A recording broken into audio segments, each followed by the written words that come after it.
ጥብቅና የማይራሩ የተባሉት ዳኛ ውሳኔ ሊሰጡ ጥቂት ሴኮንዶች ሲቀሩ አንዲት የ6 ዓመት ሕፃን ጸጥታውን ሰበረችው። ጥያቄው አንድ ነበር። እባካችሁ ርቦኛል፣ ፓንኬክ መብላት እንችላለን?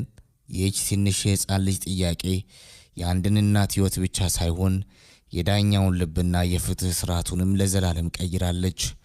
ዳኛ አልደን መናገር ጀምረው ነበር፣ ግን ንግግራቸው አየር ላይ ቀረም። የሳማንታ ደም በሰውነቷ ውስጥ መፍሰሱን ያቆመ መሰላት። ኦሊቪያ ግን ጭንቀቱ አልገባትም። የዳኛውን የጥቁር ካባ አየችና ደግሞ ጠየቀች።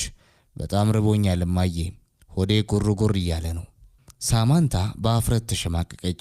ኦሊቪያ ዝም በይ አልኩሽ እኮ ብላ በሹክሹክታ ልትገስጻት ሞከረች። ዳኛ አልደን ግን መነጽራቸውን ዝቅ አድርገው ትንሿን ልጅ በትኩረት ማየት ጀመሩ። መላው ችሎት ዳኛው ምን ሊሉ እንደሚችሉ በመጠባበቅ ትንፋሹን አቆመም።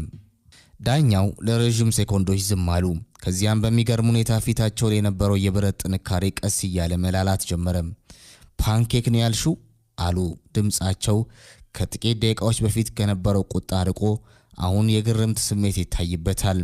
ኦሊቪያ በልበ ሙሉነት አንገቷን ቀና አድርጋ አዎ ከማር ጋር ካልበላው ሆዴ መጮውን አያቆምም አለች።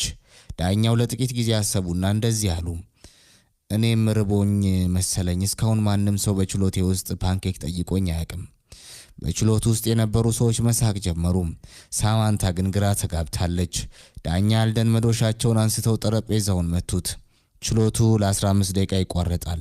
እኔም ይህች ወጣት ሴት ምን እንደምትፈልግ ማሰብ አለብኝ አሉም። ዳኛው ተነስተው ሲወጡ ሳማንታ ደርቃ ቀርታ ነበር። በዳኛ አልደን ታሪክ ውስጥ እንዲህ አይነት ነገር ታይቶ አይታወቅም።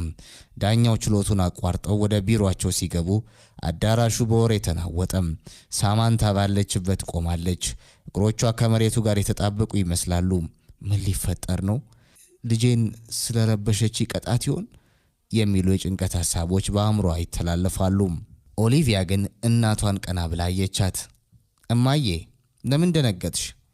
ዳኛው ፓንኬክ ሊያመጡልን ነው የሄዱት አለች በንጹህ የልጅነት እምነት። ሳማንታ የልጇን እጅ ሳመችው። አላውቅም ሊቭ፣ ዝም ብለን እንጠብቅ። የችሎቱ ጸሐፊዎችና የፖሊስ መኮንኖች እንኳን ሳይቀር እርስ በርስ እየተያዩ ይገረማሉ። ዳኛ አልደን ለ30 ዓመታት በዚህ ችሎት ሲቀመጡ እንዲህ አይነት ሰብአዊ ድክመት አሳይተው አያውቁም ነበር። ዳኛ አልደን ቢሮአቸው ውስጥ ተቀምጠው በመስኮት ወደ ውጭ ይመለከታሉ። የትንሿ ልጅ ድምፅ በአእምሮአቸው ውስጥ እያስተጋባ ነው። ፓንኬክ፣ ያቺ ድምፅ ዳኛውን ወደ 40 ዓመት ወደ ኋላ መለሰቻቸው። እሳቸውም እንደዚሁ በአንድ ወቅት ምስኪን እናት ነበራቸው።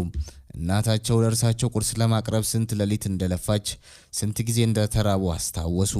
ከጥቁር ካባውና ከከባድ የሕግ መጻሕፍት በታች አንድ የሚራራ ልብ ያለው ሰው እንዳለ ለራሳቸው ያረጋገጡበት ቅጽበት ነበር።